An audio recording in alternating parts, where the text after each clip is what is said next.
Jadi, pernyataan ini sangat penting, karena secara jelas menyatakan adanya suatu rangkaian peristiwa yang sangat erat berkaitan, dan yang berlangsung terus-menerus, dalam kurun waktu 6.000 tahun. Juga dikatakan, ini mengubahkan semua pandangan kita mengenai sejarah.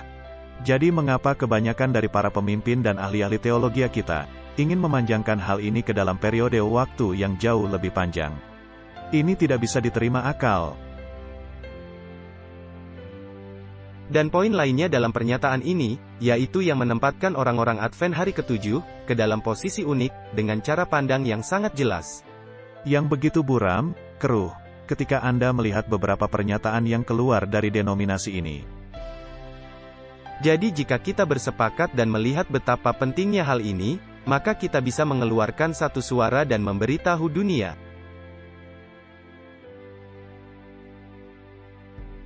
Coba lihat, teliti apa yang dikatakan Alkitab dan tulisan Roh Nubuat, apa yang menjadi tanda-tandanya. Dan mengetahui bahwa ini merupakan masa yang sudah sangat dekat. Suara Anda bisa menjadi jauh lebih keras. Benar. Kita tahu, Tuhan bisa menunda kedatangannya. Kita tahu, bahwa waktu akhir zaman, bisa dipersingkat. Jadi dengan merujuk kepada pernyataan tadi, kita benar-benar telah tiba di akhir segala sesuatu. Nah, jika Anda melihat peristiwa-peristiwa yang dibukakan di sekeliling kita, dan Anda melihat bagaimana semua itu cocok dengan skenario nubuatan, bukankah hal itu semestinya menggetarkan hati Anda dan membangunkan Anda? Saya pikir begitu, kecuali jika Anda ingin tertidur. Saya pikir memang adanya beberapa orang yang suka tertidur. Jadi marilah kita meneliti ulang topik ini. Coba buat topik ini menjadi jelas di dalam pikiran kita, dengan memberikan pekabaran khusus untuk waktu yang khusus. Dan seperti apa kata Tuhan, hanyalah hamba yang jahat yang berkata, Tuhan sedang menunda kedatangannya. Nah, saya ingin memperlunak hal ini, dan berkata, bahwa kadangkala hamba yang tertipu, juga masuk dalam kategori itu.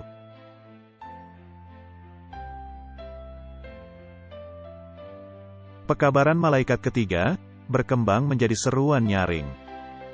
Dan Anda jangan merasa bebas, dengan lalai melakukan kewajiban Anda sekarang. Dan yang masih berpikir bahwa di suatu saat di masa yang akan datang, Anda masih akan menjadi penerima berkat yang besar. Ketika Anda tidak melakukan usaha apapun, akan terjadi suatu kebangunan rohani yang indah.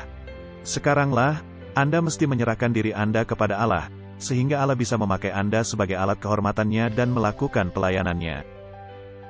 Sekaranglah, Anda mesti menyerahkan diri kepada Allah, sehingga Anda bisa mengosongkan diri Anda sendiri. Mengosongkan diri dari rasa iri hati, kecemburuan, kecurigaan, pertentangan, dan segala sesuatu yang bisa mencela nama Allah. Sekaranglah diri Anda mesti dimurnikan, sehingga siap menerima embun sorgawi, siap untuk menerima curahan hujan akhir. Karena memang hujan akhir akan datang, dan berkat-berkat Allah akan memenuhi setiap jiwa, yang telah dimurnikan dari setiap kenajisan.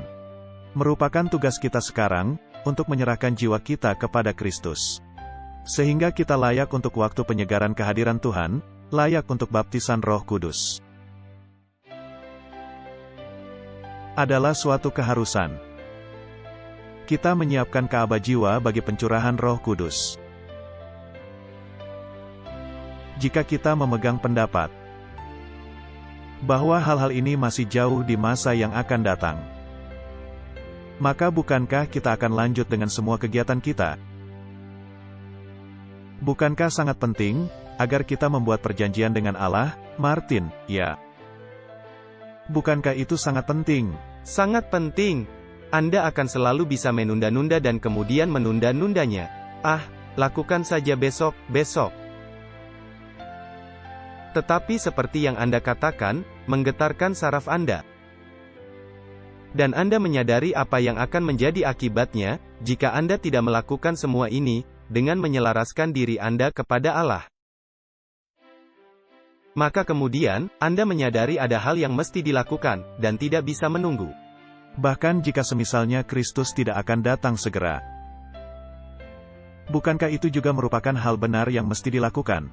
Dan bahkan lebih baik, menyiapkan diri Anda, dan Kristus belum datang, daripada tidak menyiapkan diri, dan ternyata Kristus datang. Benar.